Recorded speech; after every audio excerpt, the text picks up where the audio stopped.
Wednesday, November 14th.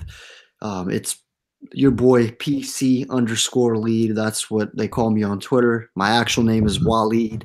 For those that don't know me, I'm here with Brian. We are Occupy Fantasy, and this is our week number 11. wow, week 11 podcast edition. So thanks for joining us. What's up, Brian? It's bro. Yeah. Thinking about what week it is, the weeks are just flying by. Damn. I mean, it feels like just yesterday we were doing preseason stuff Mm-hmm. and raking in the money in preseason DFS, but now here we are looking at playoff scenarios for NFL teams. And I say the same shit every year. Like the NFL season just flies by, especially when you're in the grind and you're playing and you're writing about it. So No, couldn't agree more. And also, just it's coming up on my favorite time of year, Thanksgiving, the holidays kicking around. Going to Maryland, Ohio State tailgate this weekend, and Thanksgiving next weekend. So a lot of sports, a lot of drama, from Jimmy Butler being traded to the Wizards and John Wall and Stephen A. Smith, all the way to LeBron and the Warriors drama, right? So outside of just like the fantasy world, a lot going on in just the sports world. and Le'Veon's locker getting looted. Le'Veon's locker. Yeah, what was up with that? Such a troll. My guy. He kept on saying my guy. Like, Yeah, who was saying that? I can't even remember, to be honest. But clearly someone that didn't like Le'Veon Bell. I don't know what Le'Veon did to him. I don't. It's kind of crazy, right? Because he's doing it for the players too. Like, Mm-hmm. and there's so many sides to this coin about the Le'Veon holdout, but he is legit doing it for players so they don't get franchise tagged 2-3 times in a row and kind of held captive by the team. So I get it from that perspective, but I don't know. There's so many things you got to figure. If you're a player, you don't like it, the team holding out. But if he's doing it for you, there's just so many things that us as outsiders can't fully understand. But that doesn't prevent people from expressing their opinions on Twitter about it. So Yeah, that's how it goes. But any prediction where he'll end up next year? I was talking with a buddy today, and we agreed that it will be a stupid team. So that narrows it down to like half the league. And then I don't know. I think right now, if I had to guess, I would say the Jets or the Bucks. But I could see a couple of teams. What do you think? Who do you think is the favorite to sign him? I could see him go to the Jets. I mean, the Colts are kind of a popular option, but to be honest, I'm just really curious with how the market will play out and if he's going to get the contract he desired or if he's going to have to ultimately, take an L. But rooting for him, want him back on the field. Hopefully, it's with an offense that's not coached by like Mike McCoy. Yeah, I don't think he'll do that. Like, it's not like if Buffalo offers him like 50 million, maybe he'll. I guess maybe he'll take that. It's a shit ton of money. Maybe he will. But like, I think he'll choose to go to a team with at least some sort of innovation. At least that's what I'm hoping from a fantasy And the perspective. player, it was Bud Dupree, who's an outside linebacker for the Steelers. Good player, but damn, like he was really trolling. He was like, "Thanks for the cleats, my guy." He must hate the offense anyways. Yeah, seriously, wow. But yeah, man, and we have a busy week starting with the Thursday game. Packers and Seahawks rematch. If you don't remember, a few years back, of the infamous catch by Golden Tate, where he just kind of put two hands on the ball, and the replacement refs signaled touchdown. Well, one of them signaled touchdown, the other kind of blew the play dead, and that was the end of the replacement refs for what it was worth. But since then, the Seahawks and Packers, they've been kind of rivals, man. They've played some very competitive games from that NFC Championship game a few years ago. Are you buying the entertainment value here this week, or I think um, so. Yeah, yeah, no, I think it'll be an interesting game, and I forgot all about the replacement refs and that circus. When you said rivalry, I was thinking that NFC Championship game and the botched onside kick and whatnot. But yeah, I think it'll be an interesting game. It has a pretty high total, 49 for a Thursday night game. yeah, Russ Wilson's actually running more than he was in the beginning of the year, so that adds to the excitement. Aaron Jones has been freed yeah, he from has. the Packers backfield, and no idea what to expect from the Seattle backfield. So there's so many storylines in this game. It'll be one of the more interesting Thursday night games. We're really blessed this week with, I'll say hashtag blessed with our primetime games for a change. So we get Yeah, Seattle, Green Bay, Minnesota and my Bears on Sunday night, and then the game of the year in LA, in Kansas City. And focusing on first of all that LA versus Kansas City game. I'm glad it's in LA now, so we don't have to deal with any of that on the field, issues or players getting injured, players not playing. That was just a total mess. I know, it's such a shame too, because I think it's super cool for them to go out to the international cities, not just London, but like the Mexico City game. Those fans get up for it. Super. I mean, it's awesome for the country and the city, and it's always interesting to see it play out because we don't have a stadium like that. Not just from a field. I mean, you could say FedEx Field is. That was my joke was, and I want to be careful before Dan Snyder sues me for defamation, but I was like, oh, like don't they play in conditions like that at FedEx Field? It's a joke, but it's like not even that much of a joke because the field conditions are so shitty. But also just from an altitude perspective, it's like double the height of, or double the altitude of Denver. Mm-hmm. So we always see that issue, and we saw it. Well, it was last year when Oakland and New England played there, and Oakland being the super advanced analytics teams that they are, didn't train at all at altitude and just went there and just got run out of the building. Whereas New England, which is what LA was doing this week, training in Colorado to kind of acclimate. And, so they would have been ready. But that's always something to see how it plays out because people get tired coming to Denver playing, and now you double that effect. Mm-hmm. Just from an anecdotal standpoint, I'm not a professional athlete, obviously, but I was in Breckenridge this summer, and the altitude there is like 2,000 or 3,000 feet higher than Denver. And when I go to Denver, I'm normally fine, but I had legit altitude sickness just being there for a couple of days, and it was only a couple thousand feet higher. I can't imagine going to Mexico City where it's double the height and playing a professional sporting event. So that's always an angle I like to look at. And it's funny because Warren Sharp on Twitter, he thought it would have an impact on the over-under moving back to LA, but it stayed at 63.5. So either way, lots of points expected for that game. Yeah, it'll be fun. It's obviously two probably the best teams in the league, two of the three if you don't count the Saints here. But back to the Thursday night game, kind of the emergence of two running games that we otherwise didn't see coming. I mean, we didn't think Mike McCarthy would ever come around to giving Aaron Jones his due volume. And I mean, the Seahawks going into this season, I don't think anyone felt confident in this offensive line to give them a chance to sustain a running game. No, definitely not. But the offensive line is playing great.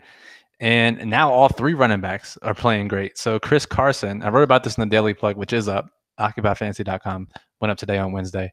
And Chris Carson missed last week. Coming back this week, they basically said he probably could have played last week, but they had the short week. They wanted to make sure he was right. He practiced fully on Tuesday, so he's playing.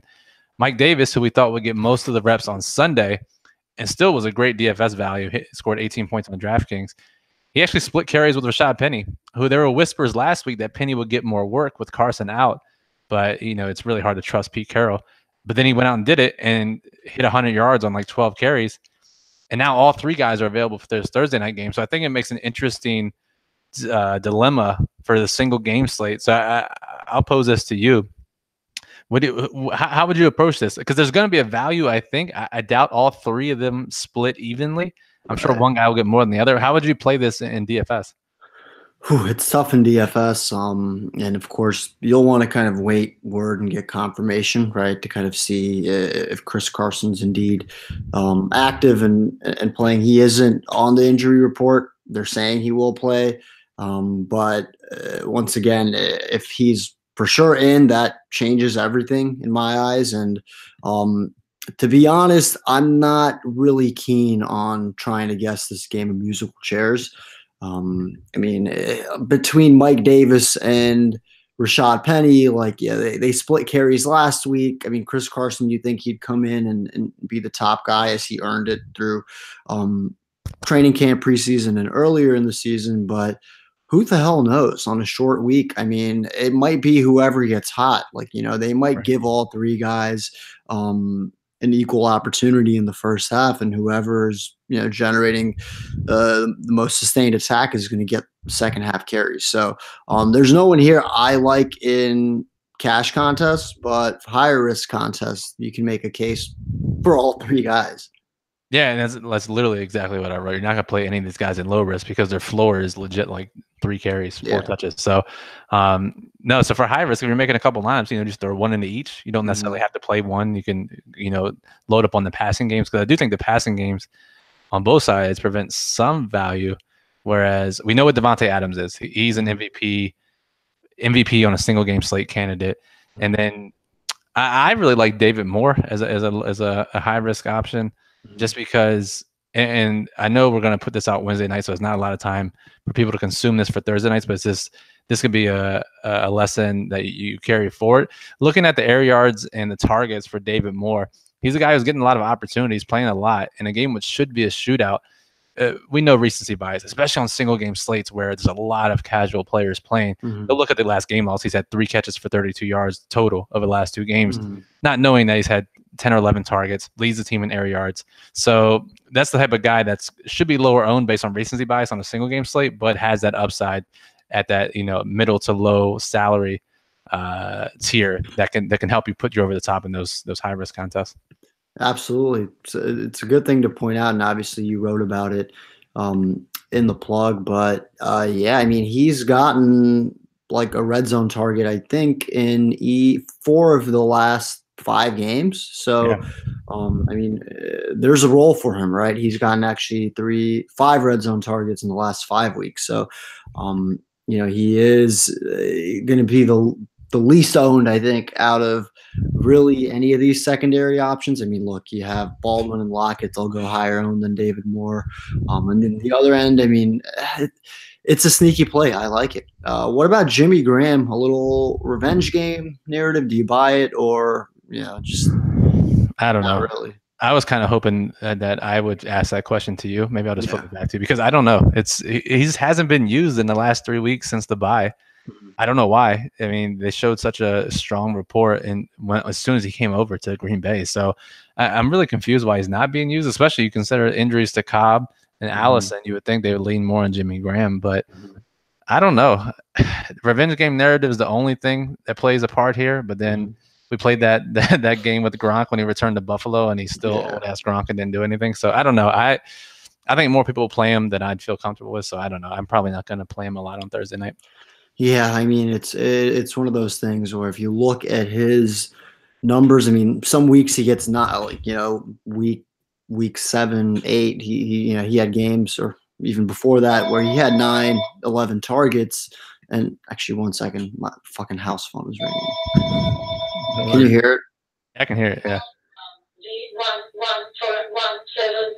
117517100.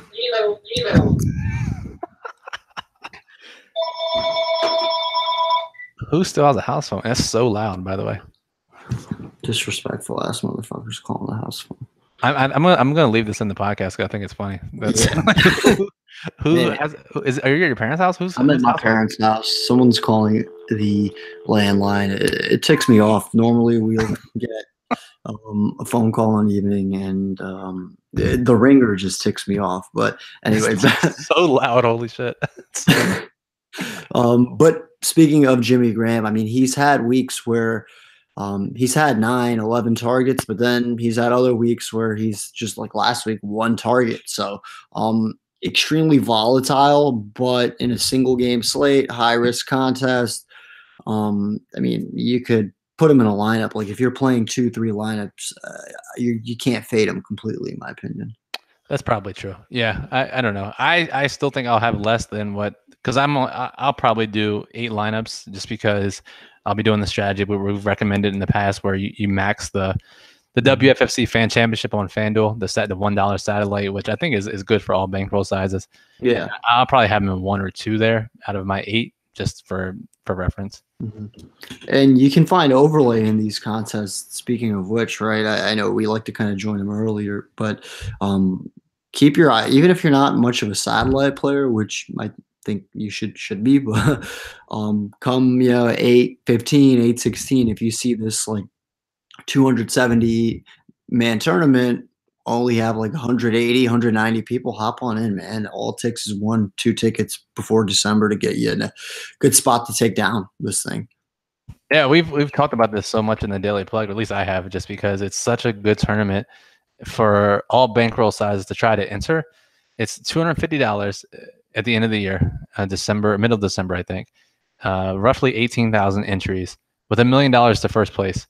And every other tournament in DFS that has a $1 million prize pool to the winner is like 100,000 people, 200,000 people. This actually has a realistic chance for you to win $1 million.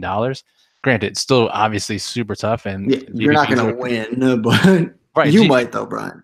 We'll see. I'm racking up the tickets. I'm trying to win, but like I'm saying, GPPs are really tough. We know that, Yeah. but min cash is $400, which is great for any bankroll size. And actually, in that out of the blue chance you win a 18,000 person GPP, this one's worth $1 million, which you really can't say ever in DFS. So it's worth playing it for that aspect too. Completely. So it takes a little patience. We talk about it in NHL. I was pretty cold turkey the last week and a half, and now I've won back-to-back days securing that $333 ticket. It's the most fun, man. Even when you lose, going into it that night, you're watching, all the games. You got a lot at stake for normal, non-sharks or pros out there that enjoy DFS. You can still get that, let's say, top prize thrill without being someone who has 150 max entries.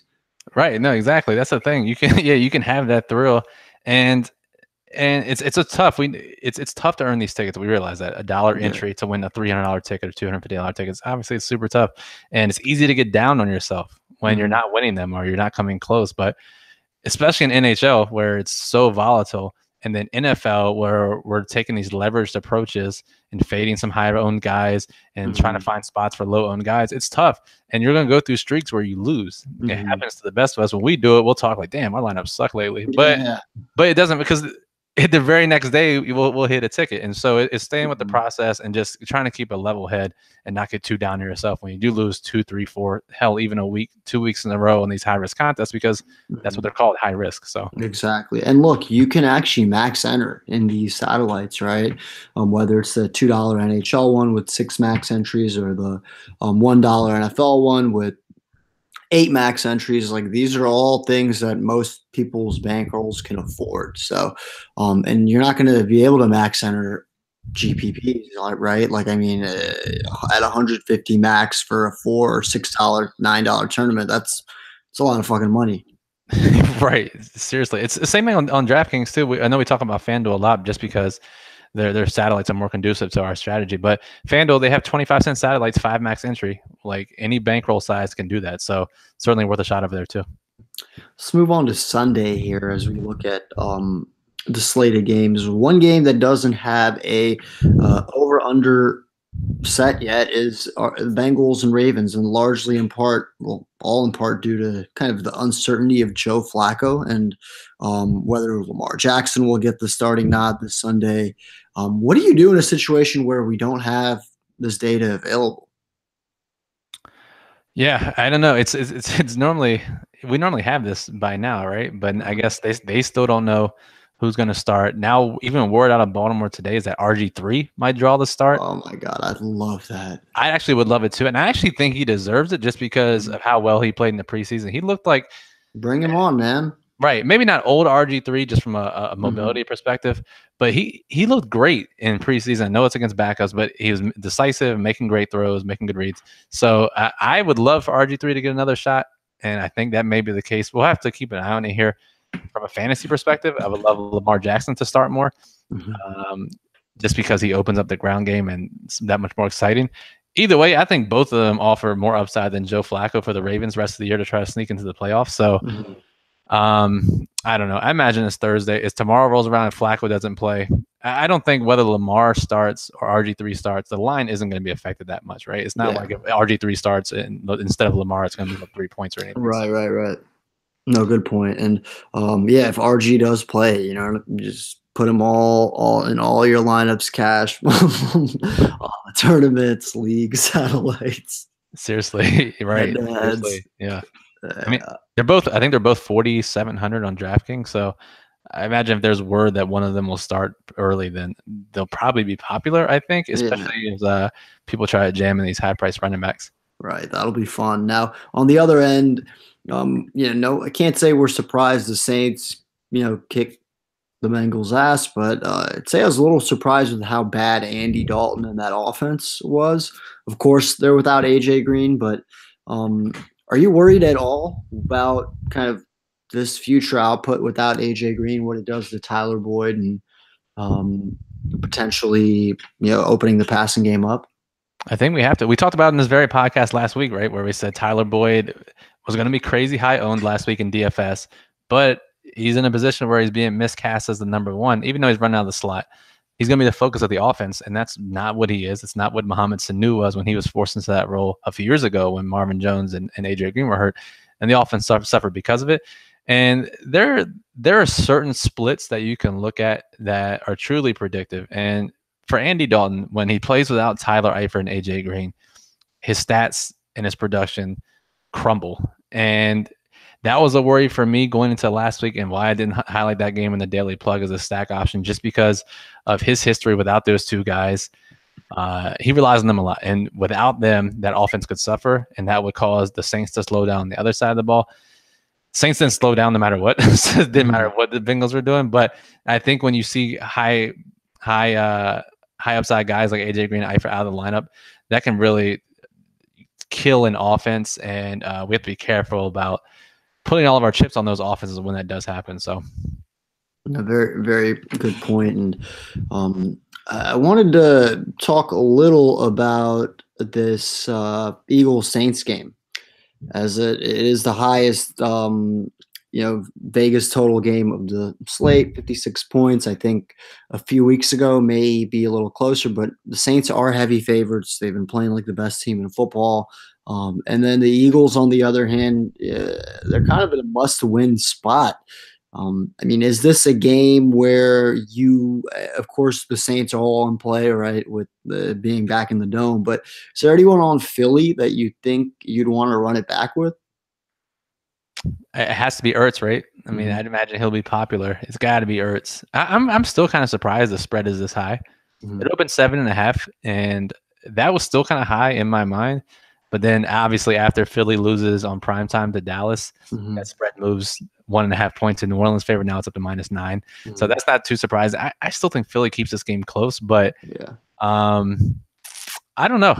It's tough. You can't play any of the running backs really. I think Ertz, and then maybe you take a flyer on someone like Jeffrey or maybe Aguilar. Tate, who they traded for, only played like 19 snaps. I'm wondering, do you think they can get him acclimated into the offense within another week? I think so. I think an extra week does wonders, right? I think that they didn't trade him. They didn't trade for him so they can limit him in this game right here. This is pretty much. I mean, it's not the season because they have 2 games against Washington left. But if they lose, that puts them at, what does that put them at? 4-6, right? They're in dire straits, man. They got that this game. Don't they play the Rams against the Rams too? I think they have a tough ass schedule down the stretch. Yeah, they do. As we look ahead, yeah, they. I mean, if they don't win this game, throw in the Rams, throw in 2 games against the Redskins, and then you got a game against Houston. Like they literally have to win out. So. Anyway, I see it really this being one of those games where, everything but the kitchen sink, and I expect Philly to show up.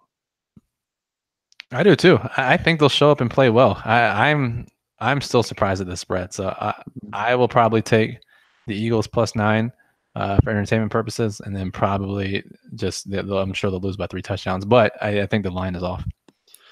As far as the game that you'll get mad at NFL Red Zone for tuning into this Sunday, probably the Raiders and Cardinals at 4:00. But fantasy owners of David Johnson have to be delighted with what they're seeing from Byron Leftwich and the way he's utilizing David Johnson.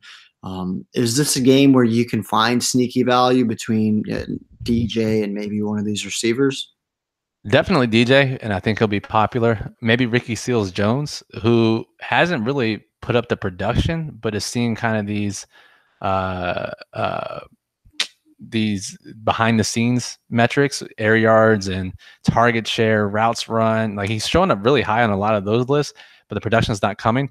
We know Oakland's defense sucks. Could this be the week that he finally goes off? I think it could be, but it's just so frustrating for David Johnson when we literally sat and talked about this in week 2, week 3, how he's just being pounded up the middle. We shared the next gen stats chart of him running directly into a brick wall straight into the line of scrimmage over and over and over again. Right.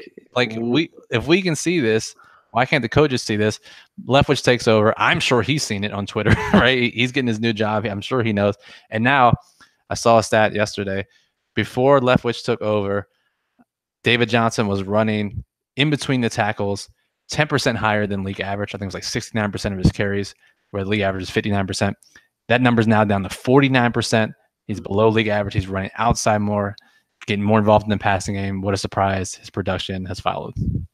My guy, Byron, man. Coach of the Year candidate. Seriously, though. And then we have a bunch of games in that like 47 to 51 point range. I'll run through them, and I'm curious kind of which one sticks out to you as perhaps a game where you can go all out stack if you have like a millionaire ticket. We'll go from Cowboys at Atlanta, right? Atlanta, after falling to Cleveland, looks to bounce back at home. Buccaneers at Giants, two teams that don't look like they're going anywhere, but at the same time, you could easily see them put up a fantasy, showdown for what it's worth this week. Panthers and Lions in the Dome. The Lions have kind of stunk as of late, and the Panthers are looking like a playoff team, but once again, teams that have players that can put up these massive 20, 30-point fantasy games. Steelers and Jaguars, rematch of last year's playoff matchup, and then Titans at Colts, an NFC South showdown. Yeah, lots of good games this week. I'm excited. First of all, I want to ask you this question. Is there any team from a betting perspective in a better situational spot than Atlanta? They lose to the Browns.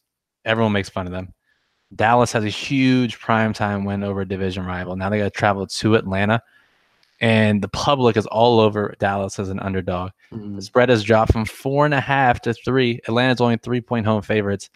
I don't know how Atlanta doesn't cover this here, especially getting Deion Jones back. This is just like the perfect prototypical spot you look for when betting NFL games, and it couldn't be laid out more on a platter than this one. I love it. I couldn't agree more. Perfect bounce back spot for Atlanta. Getting Deion Jones is obviously huge. Not that Dallas and Linehan would figure out Atlanta's weakness, right? But I mean, Dallas, the NFC East has been so ugly. I mean, Redskins, Dallas, Eagles, like when they're good, it's not that impressive, right? Nope. And Atlanta has shown that they can still blow up offensively. They can still put up 30 points plus pretty frequently at home. And this just seems like one of those games. I mean, 3 points, I'll take that. I'd take 4 points. I guess I shouldn't be surprised, as given how the public reacts to things, but 3 points is a crazy spread. So either way, I like Atlanta's offense in that game from a situational perspective. I think the Indian-Tennessee game will be interesting, but it could be lower scoring than people think, just because both these defenses actually have been playing pretty well on a player-play basis. We saw what Tennessee did to New England's offense last week. What are your thoughts on New England? We're kind of jumping around here, but it's always funny to me when we see power rankings. Every site posts power rankings, and it's so short-sighted where New England lost last week, so now they've dropped in the power rankings. The Bears won. Now all of a sudden they're in the top 7, even though we know they should have been the top 7 all along. Like these power rankings are so reactionary. Do you think Brady's done? Do you think the Patriots are not a top 3 team in the AFC? Because there's cases to be made for obviously the Chiefs, the Chargers, now the Steelers. Where do you think they fall? So number one, I feel bad for the Jets, who will have to play the Patriots off this bye week, right? So that is not going to be pretty. And For what it's worth, you look at New England, right? Before this loss to Tennessee, they had won 6 straight games. Everyone was talking about, oh, don't count out Tom Brady, and now they have Gordon at full speed and Edelman. They don't even need Gronk, right? Sonny Michel coming back. And then all of a sudden they lose a game which most people thought they probably win handedly. And now everyone's kind of pumping the brakes, right? So I'm not the least bit concerned. At the end of the day, the Patriots are going to be in the postseason. They're going to win the division. They're going to be a problem at home. They're going to be ready for whether it's a wild card weekend or, it won't be wild card week. They'll be at home wild card weekend if they're playing then. But regardless, whoever that opponent is, going to have their work cut out for them. It's hard to see their season ending any bit short of the divisional round. I think that's fair. Yeah, they're still too talented, and they use analytics too much not to get past the wild card round. So, yeah, I don't know. But what was surprising to me was just looking at Brady's stats when he's. Well, let me ask you this. Let's say the Patriots, lay lockdown at that 4 seed. They cool down a little. They go 11-5, or maybe 10-6, but they still win the division. What team in the AFC would strike? What potential first round opponent in the AFC would even give you any reluctance against picking the Patriots? Well, if they somehow end up with the 4 seed, which I don't think possible at this point. I guess Houston could surpass them. I don't think it's going to happen. But if the Patriots get the 4 seed, that means they would more than likely play the Chargers in round 1, which is a matchup we don't want to face given how great they're playing on both sides of the ball. So right. I think it's more likely that the Patriots they'll get the 3 seed and they'll play one of Titans, Colts, Bengals, Ravens and be fine. So okay. But my point of bringing that up was it was an interesting stat was and I wish from a betting perspective, I had realized this before the game started last week, but our model does incorporate this. And the Titans blitz at, I think, a top 5 rate in the league.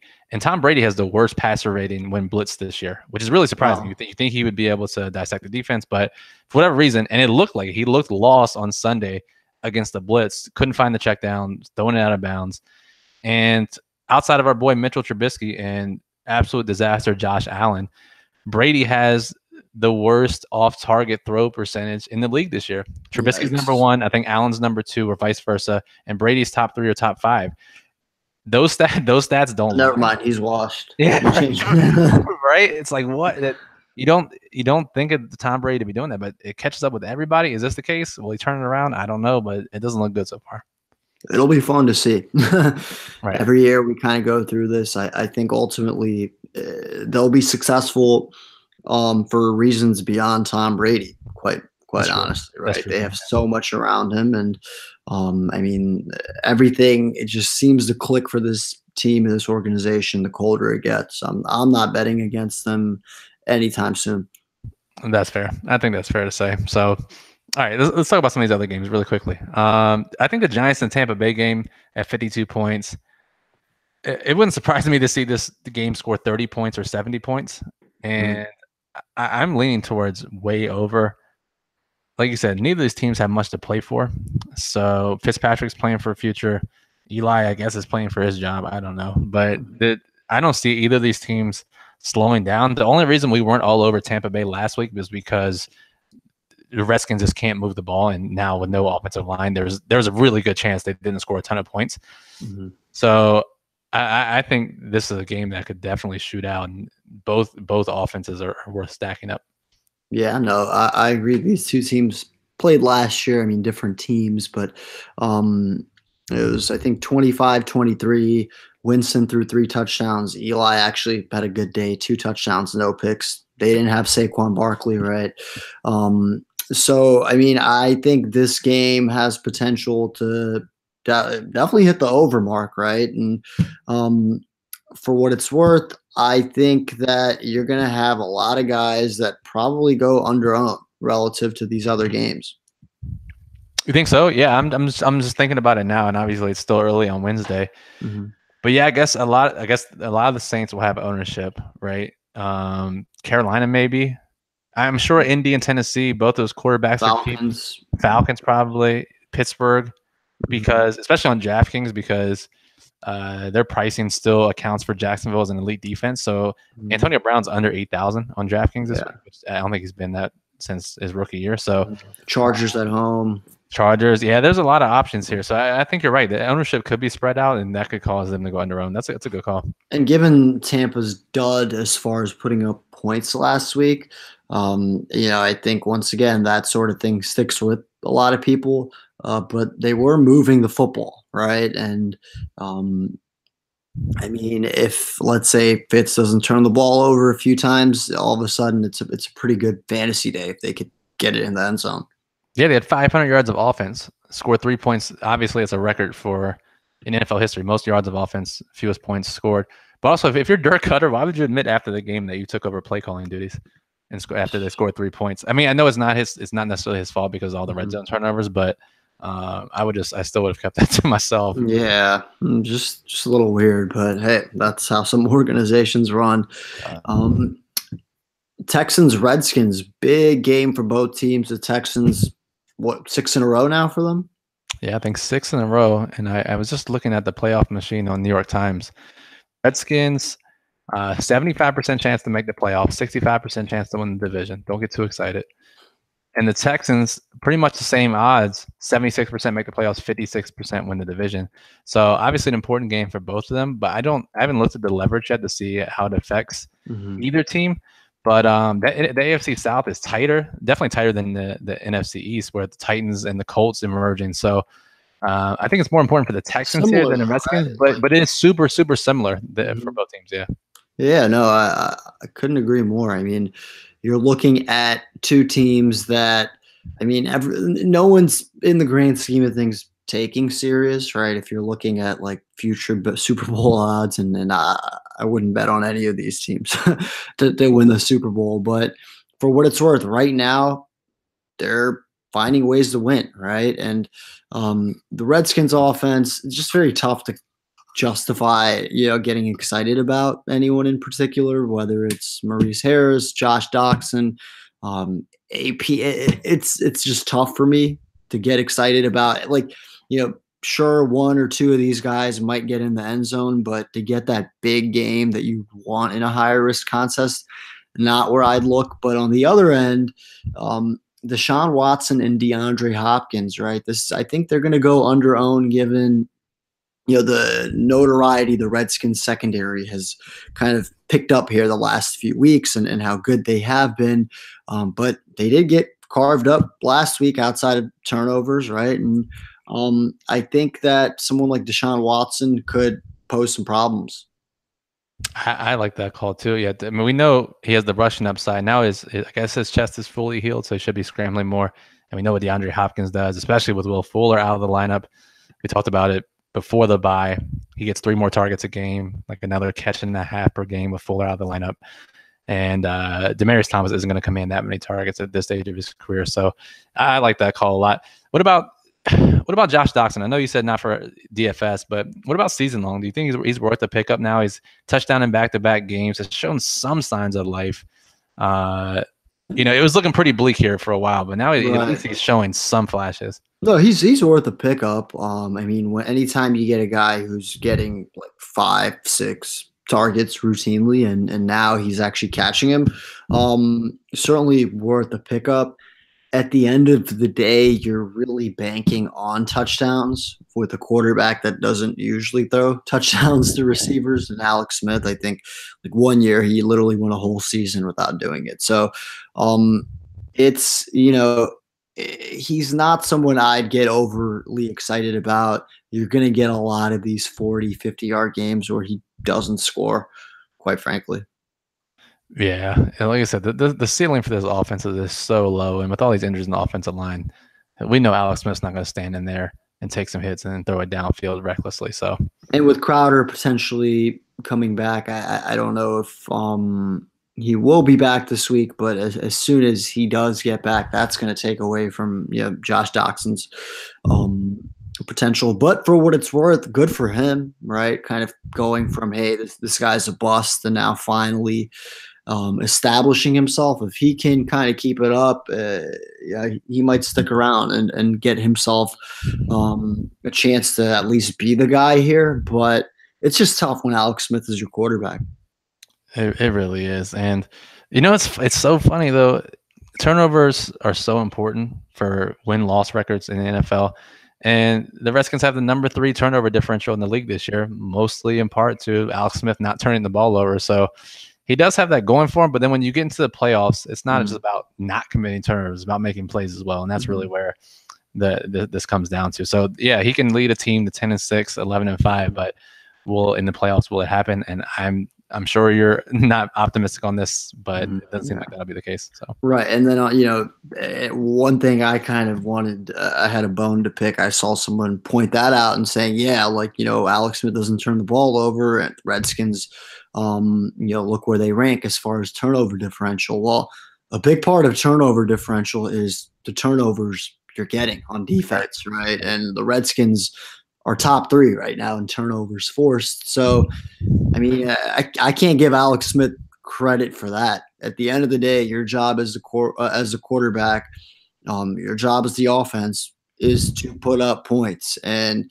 sometimes you'll turn the ball over. If you turn the ball over too much, it becomes a problem. But I mean, yeah, right now it's worked, but it's one of those things where I don't think it's the right way to kind of sustain winning. But hey, fans will do anything to win, and for them, it's for a lot of Skins fans I know, it's easy to just accept that narrative that Alex Smith is a winner, right? The Bruce Allen, sales pitch. The most important statistic is winning, and that's what he does. Hey, if you want to buy that, go for it. It's just not my cup of tea. Yeah, but fans eat that shit up. So he knows what he's selling. He knows who he's selling to. So it makes a ton of sense. Blake Bortles was winning a lot last year, right? And turning the ball over. But yeah, but yeah, that offense, until they show me something, maybe until who knows? Maybe that's the weird thing about football. Maybe they'll put it together for 3 weeks. In December, right? And never know, right? You really never know. But right now, hands off for me.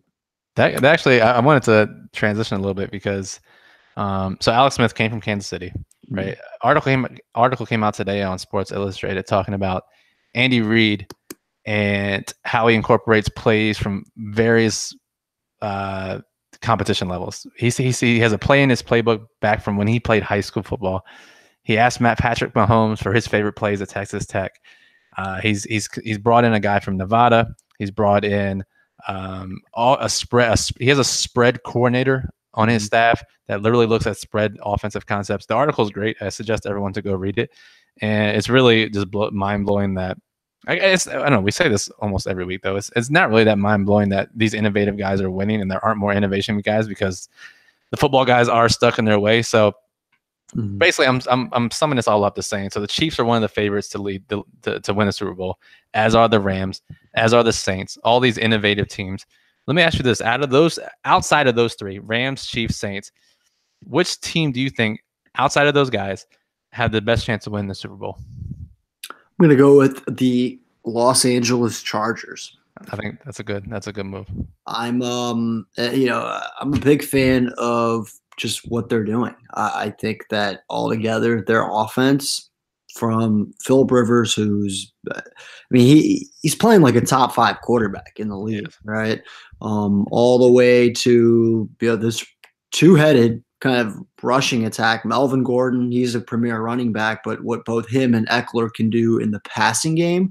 And then you have so many guys that can just make plays. You have Keenan Allen who can, move the chains. You have Tyrell Williams who can catch 2 long balls. You have Mike Williams who the second we forget about him, will catch a deep 50-yard bomb. So I love what they're doing offensively. I think their defense is good. And I think when I see a team like the Chargers, I can see them win games in many different ways. I can see them win games running early, opening up play action. I can see them coming from behind as Rivers throws the ball a lot in the second half. I can see them, get some defensive plays, special teams. They just have that sort of all around kind of built foundation where they don't like the Redskins. Clearly, they can only win games if they get up early and they have to run the ball and hold the other team off. Right. I think the Chargers can go play a team like the Saints, get down 14-0, and the game's not over.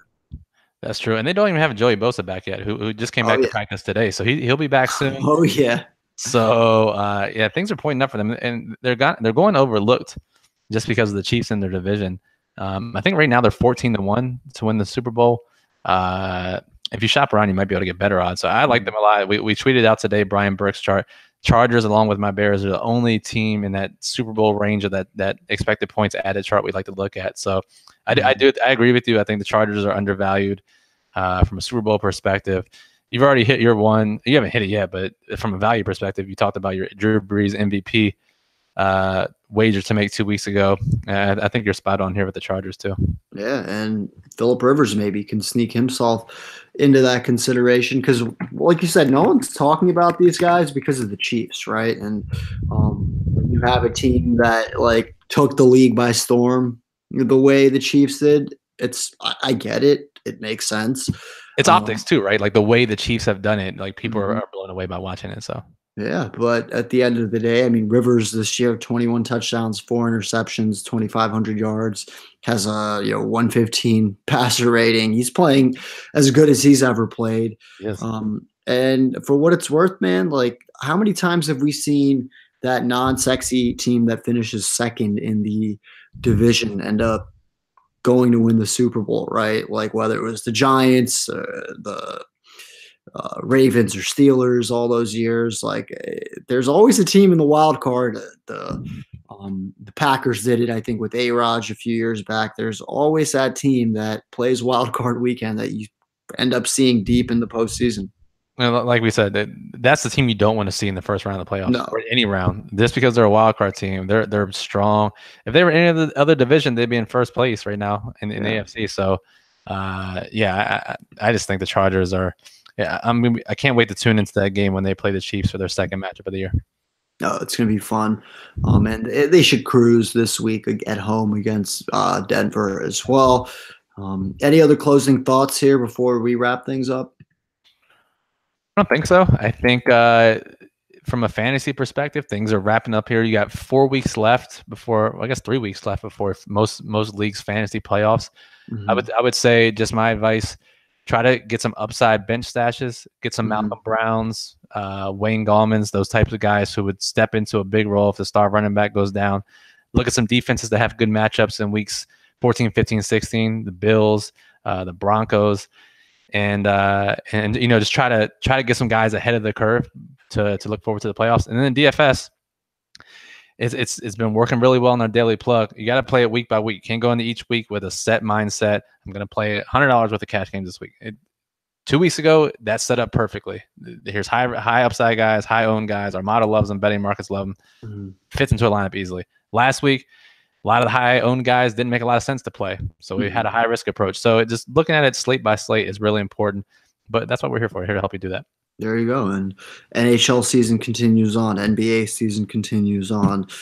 So we have all the good plugs for you and the live model. Any questions, be sure to ask us. Next weekend, we'll have a fun Thanksgiving slate. I love it now for DFS purposes. Three games, right? Like it's the coolest thing about it. So yeah, we'll be sure to talk about that very soon. Good luck to everyone, and we'll catch you soon. All right, guys, take care. Thanks for listening.